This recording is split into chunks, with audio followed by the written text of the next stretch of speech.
नमस्ते गुरु जी। जय गुरु जी महाराज। जय गुरु जी साथ संगत जी। शुक्राना गुरु जी महाराज द मल्टीलिंगुअल जूम प्लेटफॉर्म समस्त गुरु परिवार का स्वागत करता है। आज हमारे बीच में अदिति मोहंता आंटी मोहंता परिवार की एक प्रमुख कड़ी उपस्थित हैं, जो कि संगत शेयरिंग के लिए आई हैं।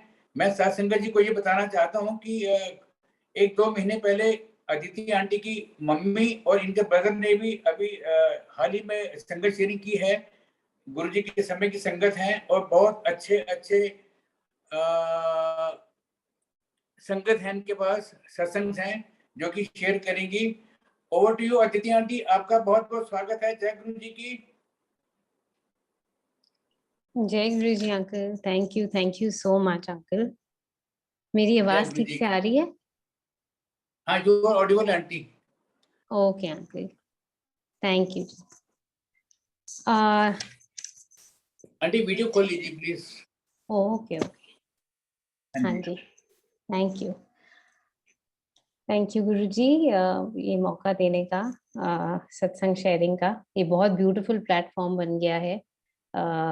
आते जाते अब मेरा भी रूटीन बन गया है, ऑफिस से आते जाते सत्संग सुनने का, और इतने इतने सुंदर नए नए सत्संग गुरु जी की महिमा के बारे में। मैं अपनी जर्नी बताना चाहूंगी कि कैसे मैं जुड़ी। और अदिति आंटी, अदिति आंटी एक छोटी सी रिक्वेस्ट है कि हाँ जी, आज शुक्राना गुरु जी का वचन है, वो आपने शायद पढ़ा है, वो उसको आपको पढ़ना है, नरेट करना है प्लीज। अच्छा अच्छा, एक मिनट, जी मैं देख लेती हूँ देखिए, पहले। 2 मिनट के लिए इस पे मीनिंग बताना है, फिर हम संग शेयरिंग करेंगे प्लीज। ਤੁਹਾਡਾ ਹਿਸਾਬ किताब मेरे हिसाब नाल होएगा, किसी पंडित या एस्ट्रोलॉजर दे हिसाब नाल नहीं होगा। हाँ जी अंकल, इसमें मैं क्या एक्सप्लेन करूँ? करके प्लीज आप संगत कर सकती है। जय गुरु जी की। Thank you ji. So my journey started in 2003। पहली बार हम गुरु जी के पास 2003 में गए, तब मैं 11 साल की थी। और मेरे पेरेंट्स, हमारी फैमिली एक फाइनेंशियल क्राइसिस से गो थ्रू कर रही थी। वो एक फेज था where it was difficult financially, and my father was a heart patient. उनको 30 की एज में पहला हार्ट अटैक आया था, और लाइफ काफ़ी डिफिकल्ट रही है मेरे पेरेंट्स की, यू नो, सेटल होने उस सेंस में। तो मम्मी को जैसे तलाश ही थी एक गुरु की, पूर्ण गुरु की। उनके फ्रेंड्स अनिल अंकल और प्रियंका आंटी ने जब जाना शुरू किया तो मम्मी पापा को बताया, और ऐसे हम सब ने गुरुजी के साथ गुरुजी के पास जाना शुरू किया। जो गुरुजी का पहला साइट था वो अभी भी इतने सालों के बाद भी एकदम छप गया है दिल में। आज बहुत विविडली क्लियरली याद है वो फर्स्ट साइट ऑफ गुरुजी। हम मंदिर एंटर कर रहे थे और गुरुजी अपने रूम में खड़े थे, और ही was just walking past the door. और संगत एम्पायर स्टेट की बात है ये, सत्संग संगत हॉल में बैठी थी, और कुछ गिने चुने 15-20 लोग ही थे वहां पे। और कुछ टाइम के बाद गुरुजी चोले में आते हैं, अपने रूम में से बाहर चल के आते हैं, इतनी तेजी से चलते हैं जैसे हवा चलती हो। और जैसे उन्होंने हमें पास किया तो एक विफ ऑफ फ्रेग्रेंस हमें टच कर गया। तो ऐसी जगह हमने पहले कभी नहीं देखी थी, ना ऐसे गुरु देखे थे। तो पहले मोमेंट से ही था कि ये जगह बहुत अलग है, ये गुरु बहुत अलग हैं, और बहुत बहुत पॉजिटिविटी थी। शब्द गुरबानी चल रही थी, चाय प्रसाद सर्व हो रहा था, और गुरुजी बस मुस्कुरा रहे थे, क्वाइटली बैठे थे अपनी गद्दी पे। यू नो, रेडिएंट उनका चेहरा था एकदम, और बस सबको ब्लेसिंग्स रेडिएट कर रहे थे जैसे। मैं पर्सनली बताना चाहूंगी कि मैं उस टाइम 11 साल की थी हालांकि, but I was I was not very happy internally. मैं बहुत ही एक सैड चाइल्ड जैसा कहना चाहूंगी कि एक फेज था where I was very under confident, I was not doing well in school and मुझे वो चीज़ की काफ़ी रियलाइजेशन भी थी। तो मैं बस एक कोई ढूंढ रही थी आंसर या help in any way possible, और मुझे बस ऐसा फेथ हो गया कि ये हैं जो पार लगा सकते हैं, ये हैं जो ठीक कर सकते हैं, ये हैं जो मेरे सब आंसर्स दे सकते हैं। So every evening, every night before going to sleep, मेरे पास एक गुरुजी की स्वरूप थी। उसको उस स्वरूप से मैं बातें करती थी और मैं पूरा शेयर करती थी कि मेरा दिन कैसा जा रहा है, आज का दिन कैसा गया, क्या अच्छा हुआ स्कूल में, क्या अच्छा नहीं हुआ। मैं everything, all the details, how you would share with a parent और विद अ फ्रेंड, वैसे मैं गुरुजी के साथ शेयर करती थी। और ये मेरा रूटीन बनता गया और मुझे बहुत अच्छा लगता था शेयर करना। हालाँकि मैं बस एक तस्वीर से बात कर रही होती थी अगर आप ऐसे देखो तो, बट मेरे को लगता था कि कोई सुन रहा है, वो सुन रहे हैं, वो एक्नॉलेज कर रहे हैं, वो रिस्पॉन्ड कर रहे हैं एंड बस एक बन गया, रूटीन बन गया ऐसा। कुछ टाइम के बाद मेरे को गुरुजी ड्रीम में आते हैं और उस दिन मम्मी ने मुझे गुरुजी का लॉकेट दिया था पहनने के लिए। ये कुछ महीनों के बाद हुआ होगा। वो ड्रीम में मुझे दिखता है कि गुरुजी एम्पायर स्टेट में हैं और खड़े हैं वो, अपने चेस्ट ऑफ ड्रॉअर्स था उनका वहाँ पे एम्पायर स्टेट में, जिस पे वो अक्सर बैठते थे। सो अपने स्पोर्ट्स अटायर में थे। और मैं जाती हूँ उनके पास, तो मुझे कहते हैं अपना लॉकेट दिखा, जो मैंने उस दिन पहना था। तो मैंने वो पहने हुए ही लॉकेट को उनके सामने शो किया और उन्होंने उसको टर्न किया और वो लॉकेट पे पीछे जो बैक साइड था उसपे शिवजी अ, का इमेज था और सामने गुरुजी की इमेज थी। तो मैंने मत्था टेका गुरुजी को। गुरुजी ने मुझे कहा तू रोज सुबह उठ के सूरज को जल देना शुरू कर, सब ठीक हो जाएगा। So that was Guruji's response to my calling. मैं जो रोज उनसे बातें करती थी, उनसे स्ट्रेंथ मांगती थी, उनसे पॉजिटिविटी मांगती थी, वो उन्होंने ड्रीम के थ्रू मुझे दिखाया कि he is listening, he is very much listening and he is guiding me and he asked me. वो रूटीन शुरू करवाया उन्होंने सूरज को जल देने का और ये एक अश्योरेंस दी मुझे कि वो है और सब ठीक हो जाएगा। मैंने वो शुरू किया सूरज को जल देना और बस धीरे-धीरे ग्रेजुअली मैंने अपने आप में भी चेंजेस देखे। पॉजिटिविटी आई वुड से सबसे पहली चीज़, हैप्पीनेस एंड धीरे-धीरे my focus towards my studies shifted. शायद मैं पहले भी उतने घंटे पढ़ाई को देती थी, बट वो एग्ज़ाम प्रिपरेशन नहीं आती थी या एक वो फ़ोकस नहीं था या कंसंट्रेशन नहीं था या कुछ तो मिसिंग था। And without any human beings intervention, without tuitions, without anybody telling me anything, just with Guruji's guidance and strength, my focus towards my studies enhanced. And जो मेरे शायद क्लास गुरुजी से जुड़ने से पहले जो शायद 50-60% आते थे, वो फिर धीरे-धीरे 75 हुए एंड 10th में 87 हो गया। तो अब 10th में मेरा टारगेट था 85 का, because I was an average और a below average kid, so even 85 was a decent percentage to target. And मेरी बस ये थी गुरुजी से अरदास कि गुरुजी ठीक से मैं पढ़ाई कर लूँ और ठीक से परसेंटेज आ जाए। 10th स्टैंडर्ड स्टार्ट होने से पहले नहीं, स्टैंडर्ड स्टार्ट होने के 15-20 दिन के बाद गुरुजी मेरे को ड्रीम में आते हैं वापस और मुझे दिखता है कि गुरुजी गाड़ी में कहीं आते हैं और मैं और मम्मी उनको रिसीव करने के लिए खड़े हुए हैं। And Guruji gets down from the car and I look at him and I start crying, maybe tears of joy or I was just overwhelmed to see him.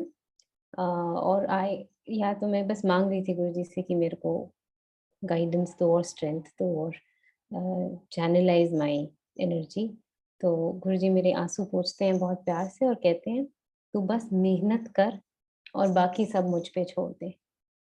ये जो गुरुजी के वाक्य हैं ये अभी भी मेरे साथ मुझे एंकर करते हैं। you know, this has also become the essence of how I live. कि बस मेहनत करो, आप अपना 100% दो और बाकी उन पे छोड़ दो, वो संभाल लेंगे. Be honest to the hard work and बाकी सब उनके हाथ में है. तो बस वैसे ही गुरुजी ने धीरे धीरे धीरे धीरे पूरा लाइफ का कोर्स ही मेरा चेंज कर दिया. मेहनत वाली चीज पे एक और इंसिडेंट मैं बताना चाहूंगी.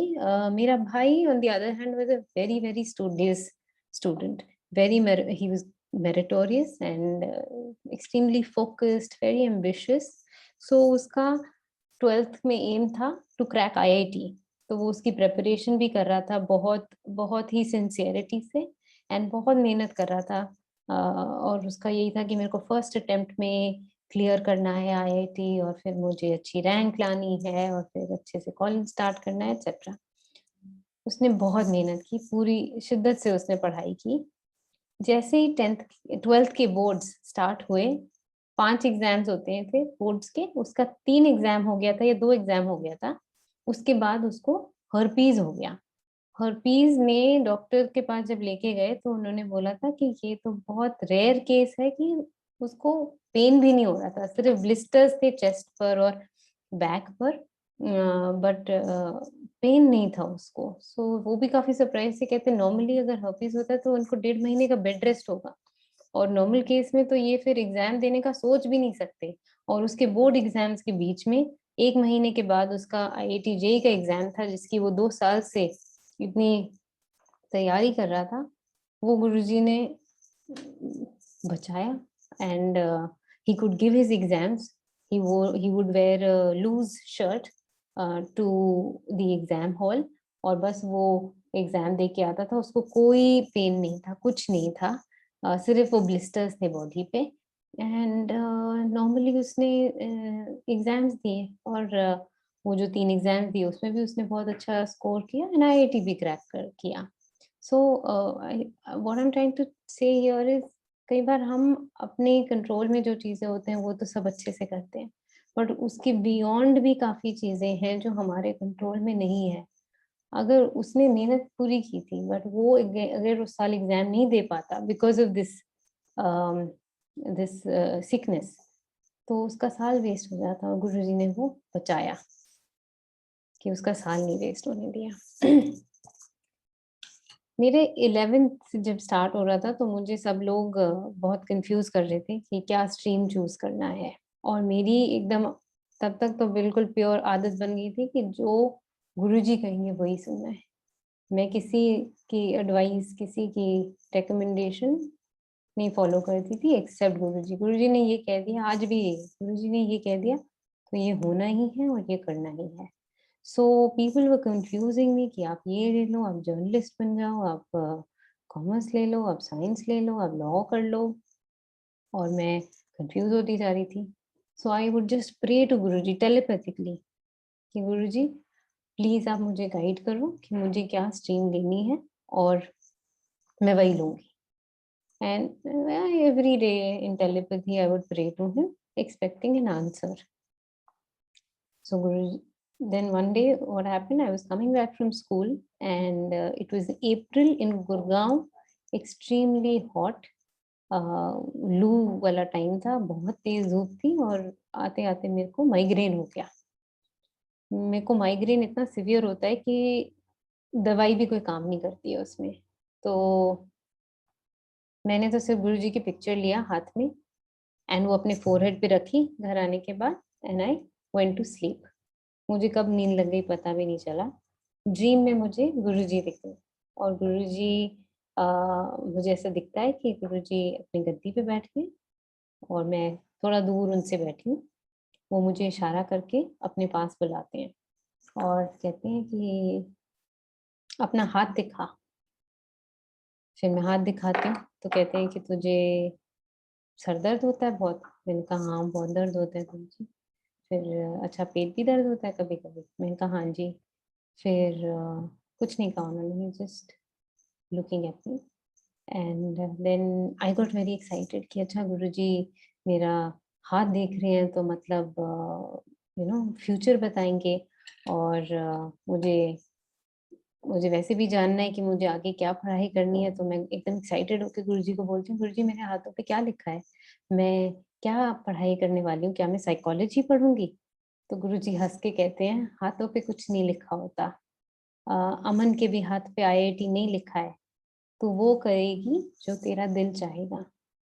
ये दूसरी गुरुजी की लाइन है मुझे कही हुई, जो मेरी लाइफ को आज भी एंकर करती है। गुरुजी के ये वचन से मैंने सीखा how to follow your heart till date. चाहे करियर में कोई भी चॉइस करनी है, whether it is in terms of the job I want to take up, the company I want to work with, yeah, the kind of role I want to do, Guruji has made it extremely clear कि जो दिल कहता है वो करो। और वो हिम्मत, वो करेज दिया है गुरुजी ने। फिर गुरुजी को ही प्रे किया कि गुरुजी अब ये कैसे समझ आएगा कि दिल क्या कहता है, वो भी आप बताओ। तो फिर उसमें भी गुरुजी ने गाइड किया, और अभी भी करते आ रहे हैं at every turning point of life.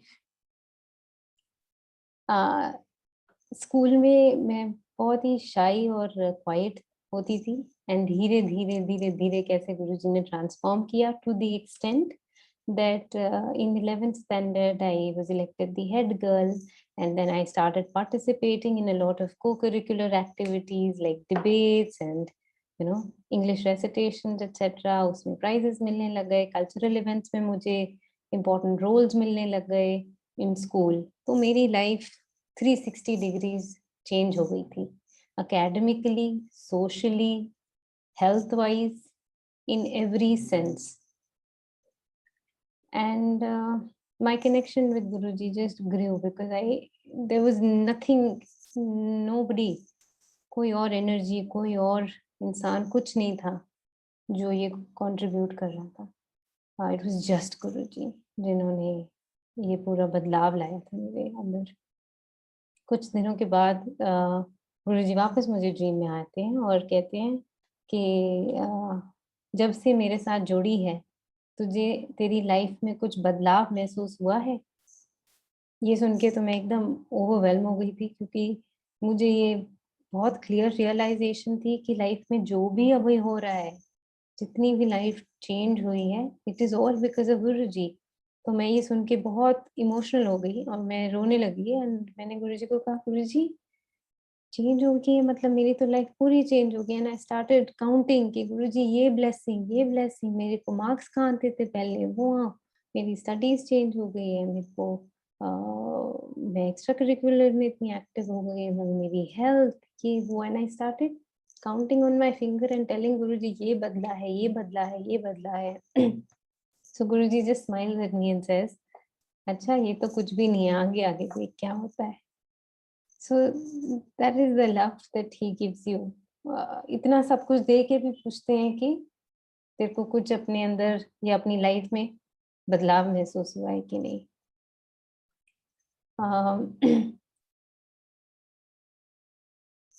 पापा का सत्संग थोड़ा शेयर करती हूँ।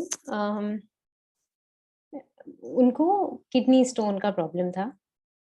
Every summers mostly severe pain होता था, किडनी में स्टोन्स होते थे जिसका कोई इलाज नहीं था, कोई दवाई नहीं थी जो उसको ठीक कर सकती थी।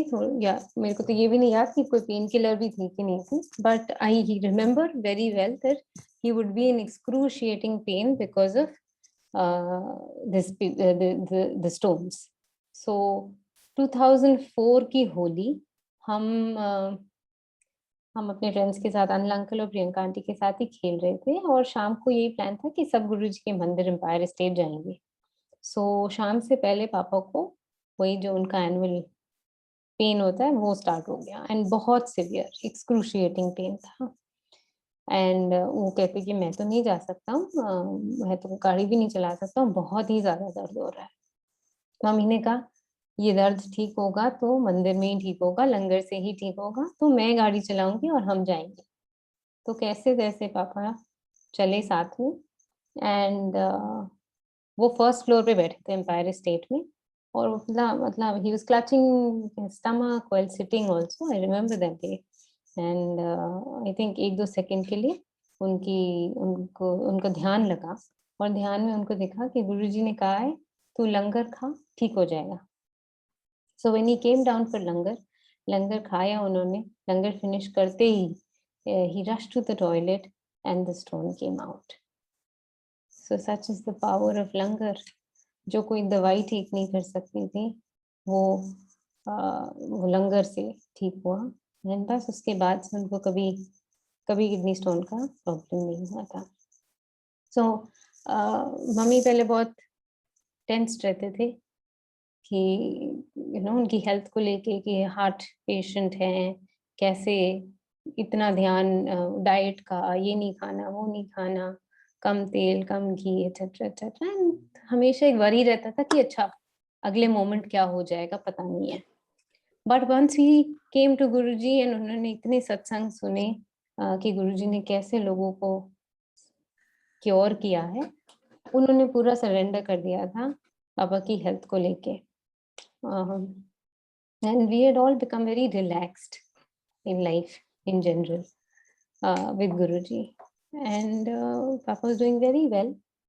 His level of fitness was good. He was very particular about his walks also. तो वो morning walks पे भी जाते थे and generally अच्छी health चल रही थी उनकी.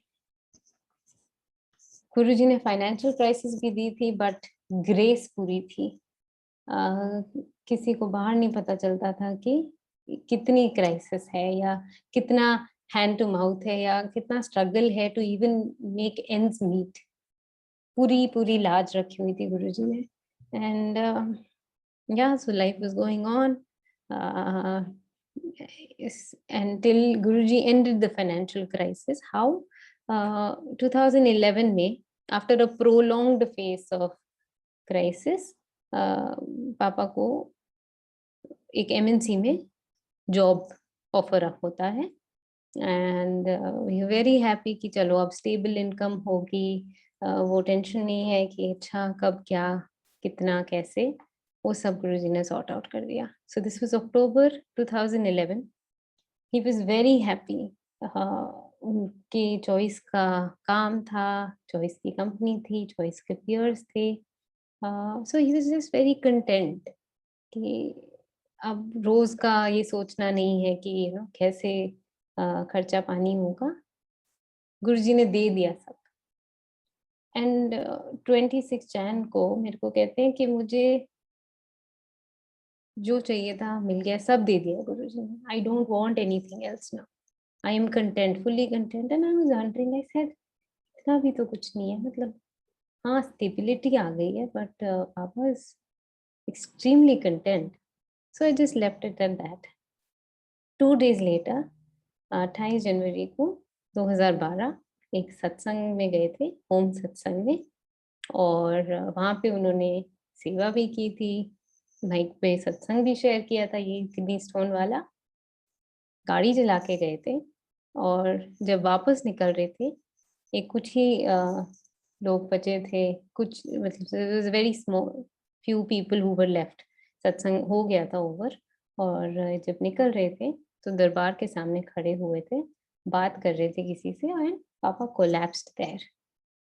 व्हेन ही कोलैप्स्ड किसी ने जाके उनको जल प्रसाद पिलाया, but he was just lying on the floor in the darbar looking at Guruji. By the time they took him to the hospital, nearest hospital, doctors ने डिक्लेयर कर दिया था that he had passed over. So this was extremely shocking for us because he was only 50 and there were no signs of any illness. He was completely fine. He was working, he was active, सब सही था. और अचानक क्या हो गया. Anyway, कुछ सवाल जवाब थे बट बहुत एक तसल्ली थी कि गुरुजी के दरबार में हुआ है, गुरुजी के चरणों में हुआ है. तो उस चीज का एक ग्रैटिट्यूड था और बहुत सुकून था.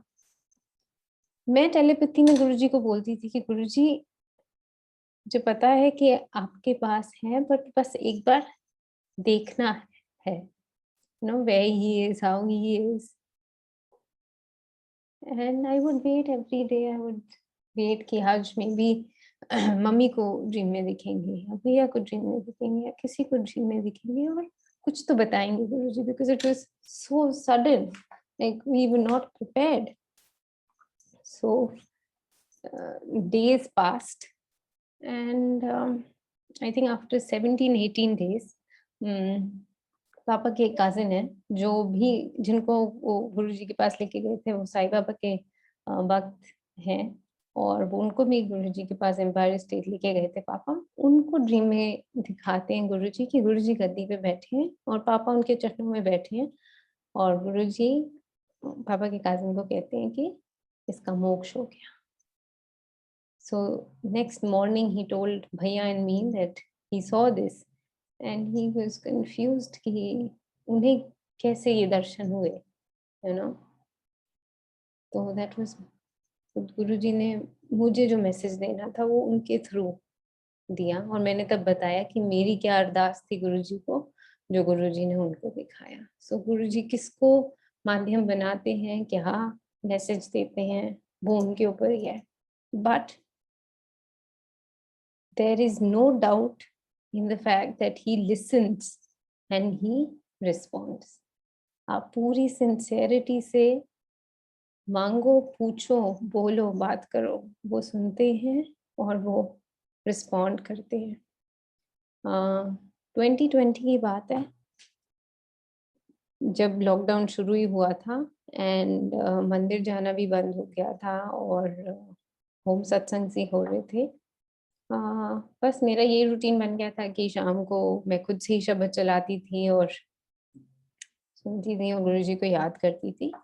For some reason, after so many years, I was missing his physical presence. So I would tell him in telepathy. मैं गुरुजी को कहती थी, गुरुजी please दर्शन दो, please दर्शन दो, because मेरे को बहुत साल हो गए थे। Like when I just got connected with गुरुजी मुझे कई बार तो महीने में 2-3 बार ड्रीम दर्शन दे देते थे, शायद उस टाइम को जरूरत थी। बट लेटली बहुत साल हो गए थे मुझे कि गुरुजी ने कोई ड्रीम दर्शन नहीं दिए थे, तो उस वक्त मैं मांग रही थी, गुरुजी मुझे दर्शन दो, मुझे देखना है आपको, I am missing you, I miss seeing you, miss being around you physically. So 14th June 2020 in lockdown, in peak of lockdown, I see Guruji in dream and see again he heard my ardas and he responded and he gave me dream darshan. वो dream दर्शन में मुझे दिखता है कि गुरुजी जमीन पे बैठे हैं। कई बार अक्सर मंदिर में भी गुरुजी would just sit on the floor with the sangat. So he was sitting on the floor and I was sitting some meters away from him and I was just looking at him and admiring him and just I was so overwhelmed कि मैं उनको देख रही थी और मैं रो रही थी, just tears of joy. I was just very happy and overwhelmed seeing him around me. So my husband was sitting next to me in the dream and वो मुझे ड्रीम में कहता है कि क्या हुआ? I said मुझे गुरुजी के पास बैठना है। तो वो कहता है चली जा, वहाँ सामने ही तो बैठे। तो मैं बोलती हूँ नहीं, मुझे जब वो बुलाएंगे तब मैं जाऊंगी। And the next moment in the dream darshan, Guruji looks at me, smiles and says, क्या हुआ तुझे? I said, कुछ नहीं, बस आपके पास बैठने का दिल चाह रहा है। So he smiles and he calls me near him and he says, आ बैठ जा। मैं वहाँ जाके बैठती हूँ तो मैं गुरुजी को ग्रेटिट्यूड देती हूँ। मैं बोलती हूँ गुरुजी थैंक यू पापा को वहाँ पहुँचाने के लिए जहाँ आपने पहुँचाया। वो हंसते हैं और मुस्कुरा के एक्नॉलेज करते हैं मेरा ग्रेटिट्यूड। फिर मैंने कहा थैंक यू गुरुजी हमें अच्छे इंसान बनाने के लिए और इस पाथ पे रखने के लिए। Again he smiled and he just put his hand on my head and then I woke up. So every little ardas, every little question, every little thing, he listens and he responds and he's the anchor of my life. He's above everyone and everything. And बस there's no looking back. गुरुजी ने पूरा life को जीने का तरीका बदल दिया है, परसेप्शन बदल दिया है। अप्स एंड डाउन आते हैं लाइफ में, ऐसा नहीं है कि it's become a bed of roses. You know, there will be experiences that will happen because they have to teach us something. So वो अप्स एंड डाउन्स तो चलते रहेंगे, बट गुरुजी ने परसेप्शन पूरा बदल दिया है कि अब वो टफ टाइम नहीं लगता है, एक लर्निंग लगती है कि इसमें से कुछ सिखाना है गुरुजी को, तो वो सीखना है वो टाइम में, बजाय इसके कि हम रोएं और बोले कि ये मेरे साथ क्यों हो रहा है और ये गलत है और ये नहीं होना चाहिए एक्सेट्रा। सो पूरा सरेंडर करना, अभी भी सीख ही रहे हैं गुरुजी को कि come what may, he is there and he's always around you and taking care of you and with you. So आपके दुख में वो भी दुखी होते हैं and खुशी में वो भी खुश होते हैं. So ये मैं एक्सपीरियंस से कह रही हूँ कि he's changed the way we look at things in life. Ups and downs अभी भी चलेंगे, आगे भी चलेंगे, बट पूरा नजरिया बदल देते हैं गुरुजी. सत्संग बहुत सारे हैं, डिटेल्स जितना गुरुजी बुलवाएंगे मैं बोलती हूँ. भैया का एक पासपोर्ट का सत्संग है, मुझे बस अभी याद आया, मैं क्विकली शेयर इट. वो यूएस गया था 2010 में, ऑफिस की ट्रेनिंग थी, उसकी नई जॉब स्टार्ट हो रही थी, उसकी ट्रेनिंग थी 2 महीने की शायद ट्रेनिंग थी, उसके लिए वो यूएस गया था. So he was staying in New York and he was visiting my bua in Boston. तो वो जब जा रहा था तो शायद वो गलती से अपना पासपोर्ट उसने साथ में रखा, and when he returned he realized the passport was missing. So he panicked and he called us. He called Papa. So he told पापा कि उसका पासपोर्ट खो गया है, और वो बहुत घबराया हुआ था और बोल रहा था मैं एक फॉरेन कंट्री में हूँ, पासपोर्ट जो नहीं खोना चाहिए वो खो गया है, अब क्या होगा, पुलिस की इंक्वायरी होगी, मेरे को वापस भेज दिया जाएगा, क्या होगा. वो बहुत ही एक्सट्रीम नेगेटिव सोचने लग गया था, एंड वो बहुत फ्रीक आउट हो गया था कि क्या होगा अब. सो उसी दिन शायद हम बड़े मंदिर गए थे, मैं और मम्मी, और हमने वहां पे एक सत्संग सुना था कि गुरुजी अगर आपको डांटते हैं तो वो आपको नहीं डांट रहे हैं, पर्सनली मत लो, वो आपके कोई कष्ट को डांट रही हैं. सो मम्मी उसको कंसोल कर रही थी और बोल रही थी तू फिक्र मत कर, गुरुजी को प्रे कर, वो तेरे को गाइड करेंगे और मिल जाएगा, कुछ तो रास्ता मिल जाएगा, तेरा ओरिजिनल पासपोर्ट ही आ जाएगा वापस. तो बोल रहा है ये कैसे होगा. Anyway, he was very tensed, and बस वो आई थिंक उसको नींद लग गई, वो सो गया, और वहीं गुरुजी उसको ड्रीम में आते हैं और ड्रीम में दिखता है कि गुरुजी उसको बहुत डांट रहे हैं, बहुत डांटा उसको. तो वो उठता है घबरा के और मम्मी को फोन करता है कि आप बोल रहे हो गुरुजी हेल्प करेंगे, अभी तो गुरुजी मुझे ड्रीम में आके इतना डांट रहे हैं, इतना डांटा है उन्होंने कि अब तो वो भी हेल्प नहीं करेंगे. तो मम्मी टोल्ड हिम ऐसा नहीं है, मैंने आज ही सत्संग सुना है कि अगर वो डांटते हैं तो वो तुम्हें नहीं डांट रहे, कोई कष्ट को डांट रहे हैं. मम्मी ने कहा देख गुरुजी तेरे साथ हैं, तुझे तेरा ओरिजिनल पासपोर्ट मिल जाएगा.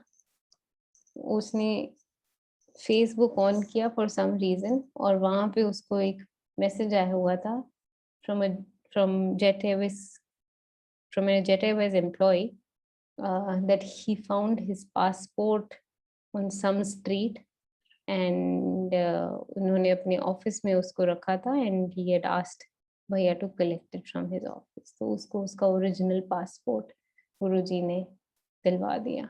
जो कष्ट आना था वो कष्ट काटा, और without anybody's help in that country, he got his passport back. तो गुरुजी किसको माध्यम बनाते हैं, कैसे क्या करते हैं वही जानते हैं, but he is around and he is seeing all and everything. Uncle और टाइम है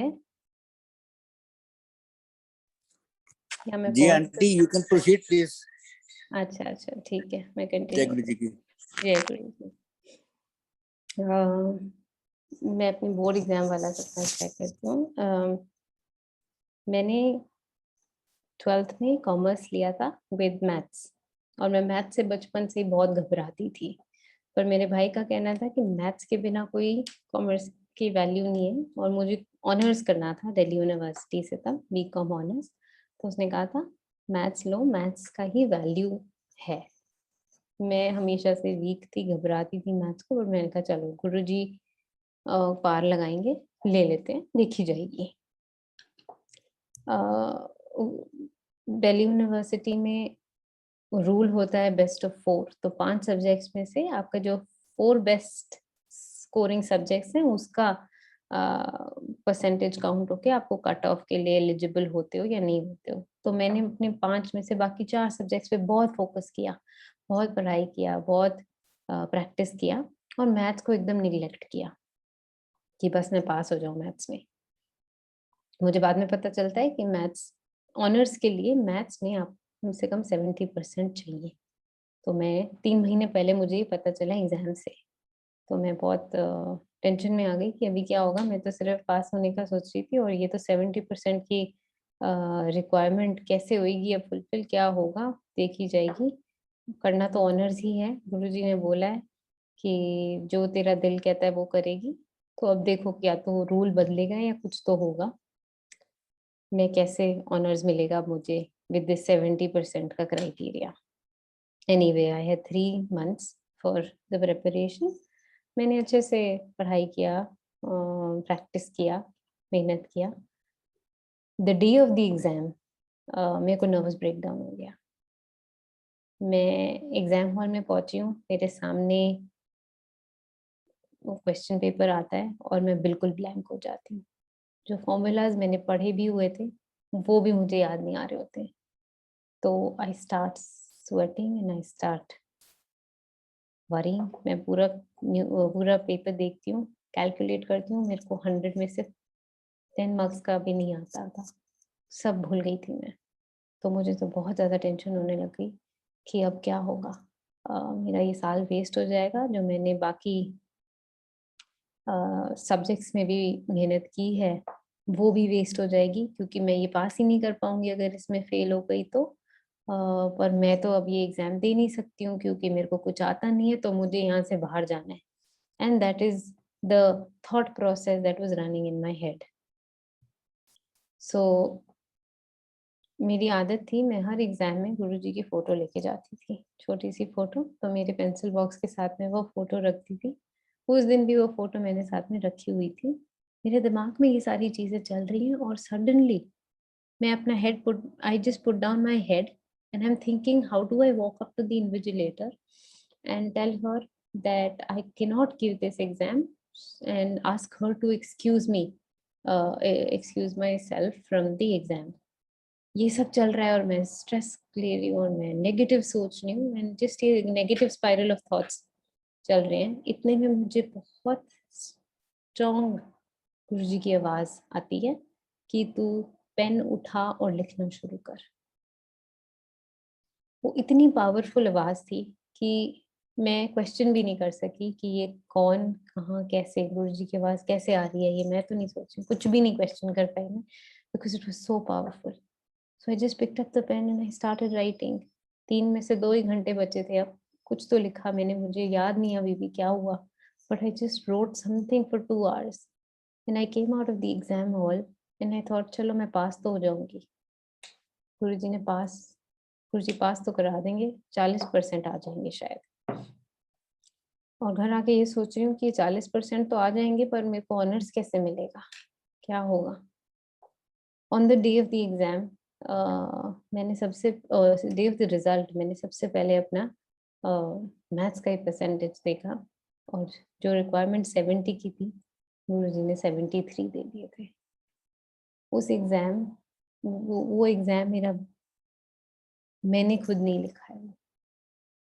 मैंने पूरी तैयारी कर ली थी वहां से उठ के बाहर आने की, और मेरा वो साल वेस्ट होता if it was not for Guruji. I would have come back home without giving that exam and I would have to drop that year. But Guruji made sure that I wrote and I got and I met the cutoff also. So that is Guruji. जब आप अपनी मदद नहीं कर सकते हो तब वो आते हैं and he helps you. So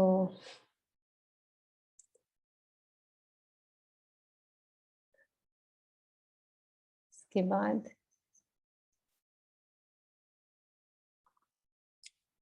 marathon का एक सत्संग शेयर करती हूँ। अभी 2 या 3 साल पहले my husband is used to run marathons regularly. वो हाफ मैराथन भागता था 21 किलोमीटर। सो 3 साल पहले उसने कहा कि हम दोनों साथ में भागेंगे और मैंने लाइफ में कभी भागा नहीं है तो मेरे को था कि मैं तो 21 किलोमीटर नहीं भाग सकती। सो देन वी डिसाइडेड चलो 10 किलोमीटर्स भागेंगे। मैं तो 1 किलोमीटर भी नहीं भागी हूँ लाइफ में, तो 10 किलोमीटर्स, बट उसका बहुत मन था तो आई सेड ओके। और मैंने प्रैक्टिस करना शुरू कर दिया मैराथन से 1-2 महीना पहले। मैं रोज सुबह गार्डन में भागती थी अबाउट 1 किलोमीटर और 2 kilometres at max and I would pray to Guruji कि गुरुजी स्ट्रेंथ देना, वो मैराथन हो जाए ठीक से। On the day of the marathon he told me we will run non stop. हम रुकेंगे नहीं क्योंकि रुकने से मोमेंटम ब्रेक होता है और मोमेंटम ब्रेक हो जाएगा तो वो पेस वापस नहीं पकड़ा जाएगा। तो we can slow down but we will not stop. ये हमें नॉन स्टॉप कवर करना है। ऐसे रोके ठीक है। अब मेरे को शू लेसेस ठीक से बांधनी शायद अभी भी नहीं आती हैं, वो इनवेरेबली खुल जाती हैं कुछ टाइम के बाद। सो उस दिन भी स्पोर्ट शूज पहने हुए थे, I think half distance cover किया था और मेरे शू लेसेस खुल गए।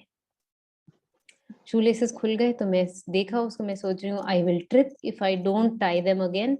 सो I looked at him and I said I have to stop to tie these shoe laces otherwise I will trip. तो रुकना तो पड़ेगा ही अभी। ये नॉन स्टॉप वाला कैसे कर सकते हैं? We are looking at each other. The next moment when we look down we were both surprised to see कि वो शू लेसेस ऐसा लग रहा था किसी ने बहुत प्यार से वो मेरे शूज के अंदर टक इन कर दिए थे और हमें रुकना नहीं पड़ा और वो शू लेसेस अपने आप शूज के अंदर थे। It was a miracle. Guruji इतनी छोटी से छोटी चीज का भी ध्यान रखते हैं। उनको मैंने बस ये कहा था गुरुजी अपना हाथ रखना और स्ट्रेंथ देना। वो रुकना पड़ सकता था हमें उन शू लेसेस को बांधने के लिए, but he made sure that didn't become a reason for us to stop, and we finished the marathon non-stop. That is Guruji. Covid के टाइम मैं जिस कंपनी में काम कर रही थी हमने ऑफलाइन से ऑनलाइन पिवट किया था और काफी सारे चेंजेस हुए थे, बट ऑनलाइन सस्टेन नहीं कर पा रहे थे तो कंपनी को शट डाउन होना पड़ा। रेवेन्यू नहीं रिकवर हो रहा था। सो बहुत न्यूज़ में भी आ रहा था that people were losing jobs in Covid और ले ऑफ्स बहुत हो रहे थे। मेरी कंपनी भी बंद हो रही थी तो पर मुझे टेंशन नहीं थी।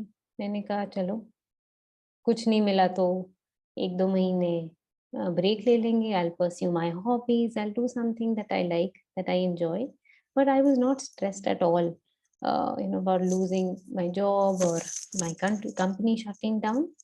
एंड मैंने गुरुजी को बोला था गुरुजी जो जो आपकी मर्जी, जैसा आप करवाओगे, जो आप चाहोगे वो करेंगे। After a few days I realized that I didn't want to take a break, I wanted to continue working. And मैं रेज्यूमे वगैरह बना रही थी, इधर उधर सर्कुलेट कर रही थी, सोच रही थी क्या काम करना है। उसकी भी क्लैरिटी दिया गुरुजी ने कि मेरा what was my mindset at that time, what kind of role and what kind of company I wanted, उसकी क्लैरिटी दी गुरुजी ने। तो वो सब जब समझ आने लगा तो जिस कंपनी में मुझे ज्वाइन करना था, जिसमें मेरी इच्छा थी, उसमें इंटरव्यू की कॉल आई और इंटरव्यू का प्रोसेस स्टार्ट हुआ and after 5 rounds of interviews they offered me the job at twice the salary. This was not expected. This was just Guruji. कि जहाँ पे ये टेंशन थी कि अच्छा कोविड में आपकी नौकरी जा रही है, जा सकती है, कंपनी बंद हो गई है, वहाँ पे तुरंत 1 महीने के बाद दूसरी कंपनी ज्वाइन करवा दी एट डबल सैलरी.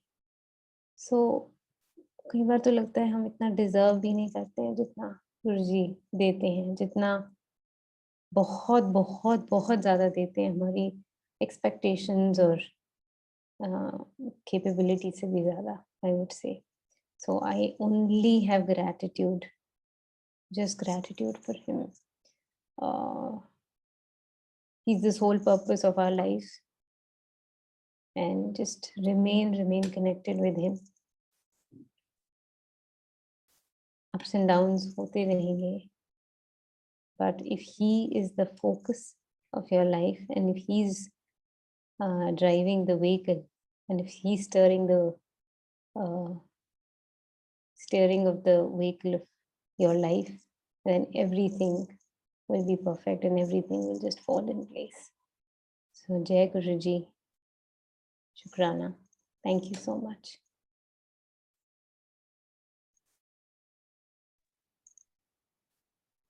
जय गुरु जी की. Aditya aunty. Thank you, uncle. Thank you, Jai Guruji. आपकी संगत शेयरिंग से गुरु परिवार को अलग अलग इंस्टेंसेस के थ्रू माध्यम से गुरु जी के मैसेजेस मिले हैं. ये सब गुरु जी की वड्याई ही तो है.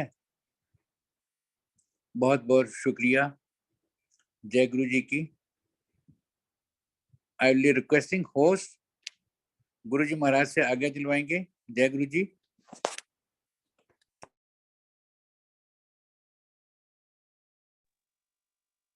सर्वदा भला आज्ञा गुरु जी. जय गुरु जी. शुक्राना गुरु जी. गुरु जी. शुक्राना मेरे मालिक. शुक्राना गुरु जी. शुक्राना गुरु जी. अनंतम अनंतम शुक्राना गुरु जी. गुरु जी. आज्ञा शुक्राना गुरु जी. आज्ञा गुरु जी. शुक्राना गुरु जी. सर्वदा भला करो मुझे सब.